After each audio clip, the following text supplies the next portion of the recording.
For today's video, ituturo ko kayo sa bahay ng aking employer. Tignan nyo ang mahiwagang bahay ni Lola. Halos lahat ata sa loob ng bahay ni Lola ay mahiwaga. At ngayon, tignan nyo kung bakit ko nasabing mahiwaga. At sa mga gustong mag-apply papunta ng Cyprus, tignan nyo ang isa sa mga example ng bahay dito sa Cyprus. Pero hindi naman lahat ay parehas ng bahay namin dito. Kumbaga is meron din namang malalaking mga bahay dahil ang bahay ng lola ko is napakaliit. Kaya nga halos nakakagawa ako ng mga bagay na gusto ko. Kung ano ang gusto kong gawin is magagawa ko.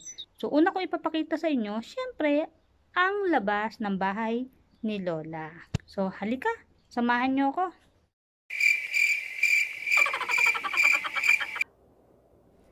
Ito ang pinaka main door ng bahay ng aking employer. At kung nakikita nyo ito, yan, ito po ay ang lifter. Yan po ay hindi ko naman nagamit yan para sa kanya. Nung nagkaroon siya ng pigsa, hindi ko yan nagamit. Kasi ayaw niya at natatakot siya. Pero mas okay na okay yan kung gagamitin ko yan sa kanya. Pero ngayon magaling naman na ang kanyang pigsa. Siyempre, dito naman kami minsan tumatambay ng aking mga kaibigan kapag ka-summer. At ito naman ang clothes rack. Siyempre, alam niyo naman yan. Ito naman ang aking bota na ginagamit ko kapag lalabas ako at mag-garden. Kasi paborito ko talaga ang mag-garden. At ituturo ko ulit sa inyo ang aking garden. Ayan. Ito ang aking tinanim na spring onion. Ayan, malaki na siya. Ito yung flower na dati hindi pa nag-bloom, ngayon ay nag-bloom na. Hindi ko alam kung anong mga pangalan ng mga flower na yan. Ayan. Ito yung binigay sa akin ng aking kaibigan na si Ate Chris na nasa Canada. Malaki na yung flower. Ito yung mint. Yan. Ang mint naman is lulubog lilitaw naman yan. Ito yung mga flowers na dati ay konti lang yan. Siyempre masipag din naman akong magdilig-dilig. Kaya lumago din siya. At maganda na siyang tingnan niya dahil spring. At ito naman yung flower na binigay ni Ate Chris. Dati kapiraso lang yan. Ngayon ay dumami na. Ayan, may mga tanim din ako dyan. Ito yung mga tanim ko. Yan yung mga flower na bigay naman ni Mahal. Yung cactus, diyan ko na rin nilagay. At nagtanim din ako banda roon ng ampalaya. Hindi ko alam kung kailan siya tutubo. Ayan. Itong mga flower na ito, mga wild yan. Basta na lang yan siya tumutubo. Hindi po yan talagang tanim.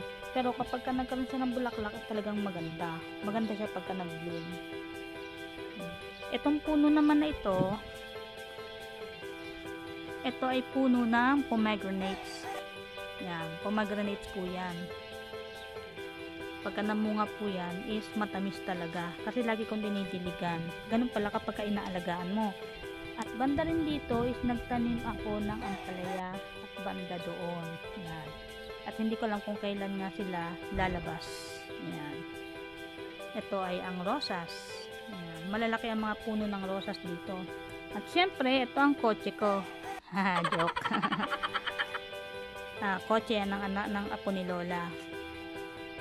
Ayun yung anak ni Lola. Ayun yung bahay ng anak ni Lola.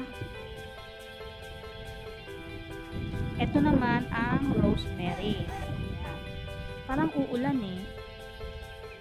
So, iyan po ang labas ng bahay ni Lola. So, hindi tayo pwede pumunta roon banda roon. Ngayon, papasukin naman natin ang mahiwagang bahay ni Lola.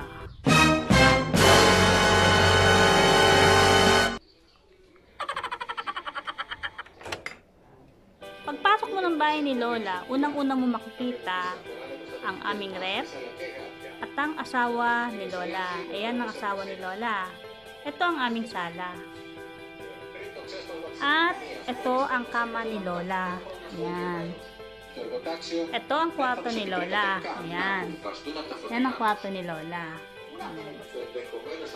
Ito ang picture ni Lola nung siya ay bata pa. Ayan. Kasama niya ang kanyang asawa at kanyang kapatid. Dahil sila ay Katoliko or Kristiyano, Ayan, meron din silang Mama Mary at Jesus Christ. Ayan.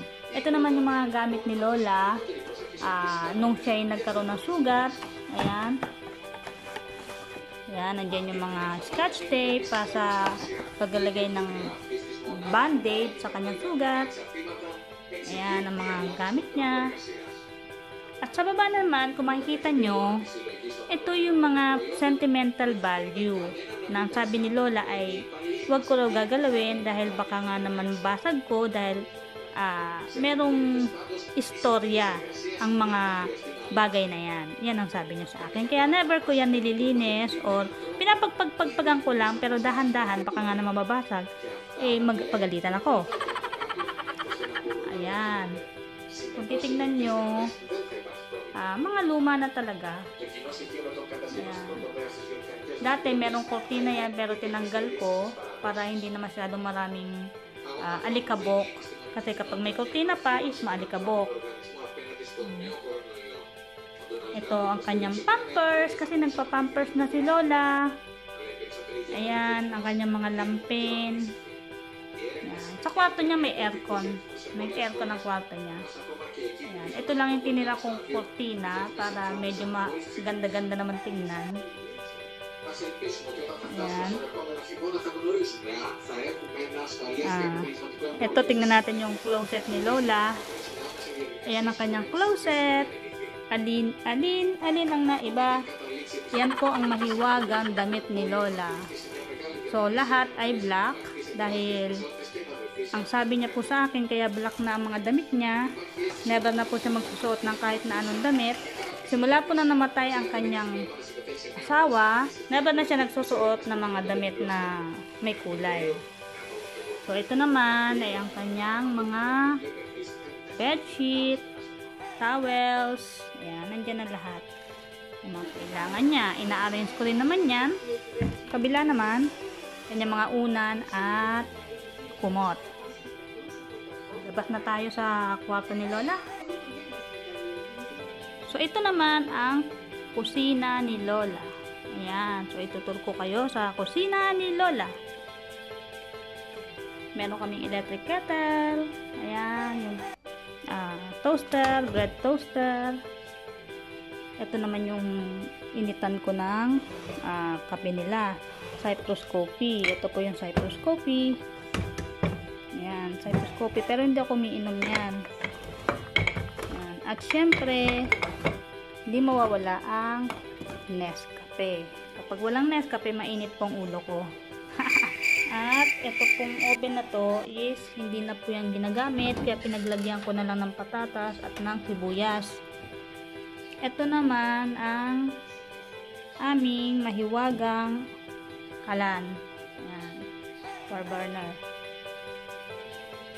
At ito naman ang aming sink. Ayan. So, luma na talaga siya. Nasa sayo naman yan kung paano mo i-handle ang paglilinis ng bahay. Ayan. So, ayan. Makikita nyo naman talaga na luma na yung mga gamit.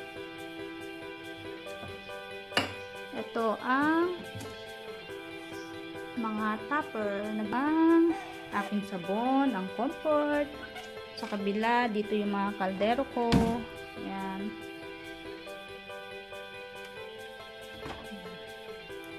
Nasa yun na yan kung paano mo. Ito ang aming utensils. Ayan. Ito naman yung mga garbage bag. Ayan. At saka posporo. At syempre, dati marami akong stock dito ng mga Filipino food. Dahil nga sa lockdown, hindi na ako nadadalhan ni mahal ng mga stock ko. So, hindi ko alam kung kailan ba mag-lockdown. So, ito naman po ang mahiwagang timbangan. Galing po yan kay Mary Jane. Ang sabi niya is papadala daw niya sa Pilipinas. Pero mag-ingat po kayo, baka kayo matetano. Pagka kayo nagtimbang, dapat hindi kayo nakapaadyan. Mahiwaga po yan. Mahiwagang timbangan.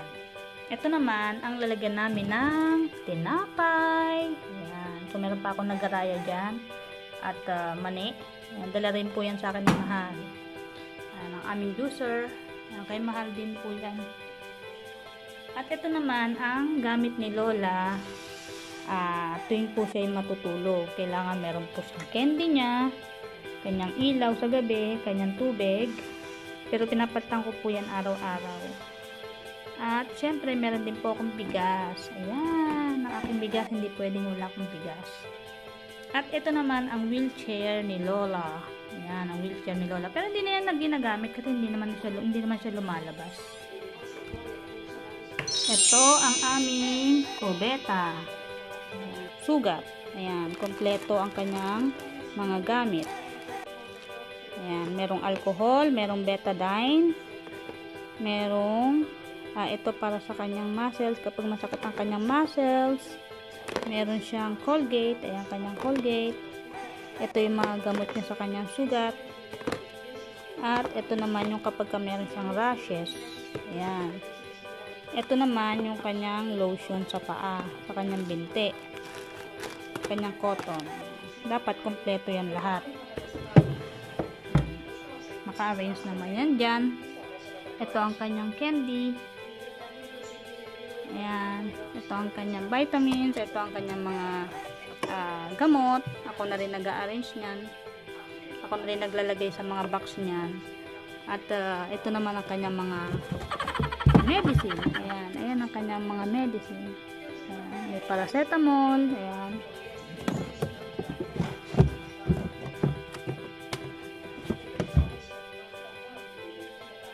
At syempre, ang pinaka-paborito ko sa lahat ay ang aking kwarto. Ayan. Ito ang aking kwarto. Ayan. Kwarto ko yan. Ito ang ceiling. Syempre, old na nga, diba? Ayan, mga abubot ko yan. At syempre, yan, mga bigay ni Mahal yan sa akin. Ito, regalo naman sa akin ng aming kumpare. Ito ang aking mga bags. At syempre, ang aking mga shoes. Ayan. Ito ang aking mga shoes. Ito naman ang aking closet. Ayan. Ito ang aking closet. Ayan. Kasama na dyan lahat. Ayan. At ang iba naman na damit ko na pang winter ay nandito na. Ayan ang aking mga simple things dito. At syempre ngayon, ipapakilala ko na sa inyo ang aking Lola, ang akin pong inaalagaan dito sa Cyprus. Hindi ka na kayo?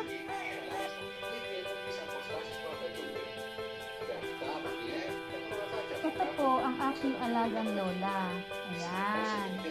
Siya po si Lola Yaya Eleni. Aya, pemo, Yasu. Yasu, yes. Siya po ay napakabait na Lola ko dito sa Cyprus. Ayan.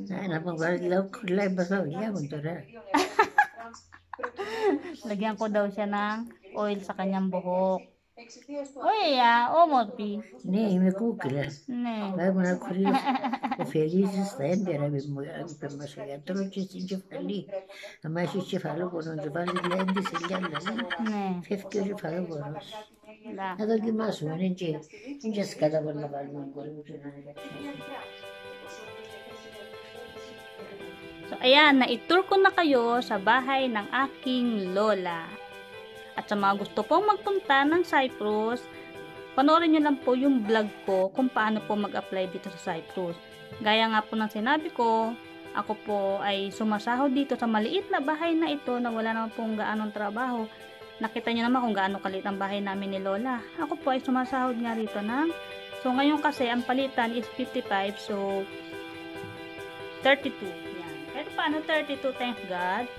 Diba? 32K ang result ko for this month. So, sana nag-enjoy kayo sa pag-tour ko sa mahiwagang bahay ni Lola. Kaya ako nasabing mahiwaga dahil mga old things na rin po kasi ang mga nandirito sa loob ng bahay niya. So, hindi na po na papinturahan din.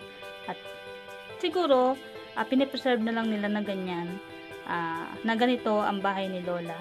Na kahit na luma, is malinis naman ang loob ng pamamahay. So sana is nag-enjoy kayo sa pag-tour ko sa inyo sa loob ng bahay ni Lola, at huwag niyong kakalimutan na mag-subscribe, like, and click the button para manonotify ka ulit sa mga susunod kong mga video.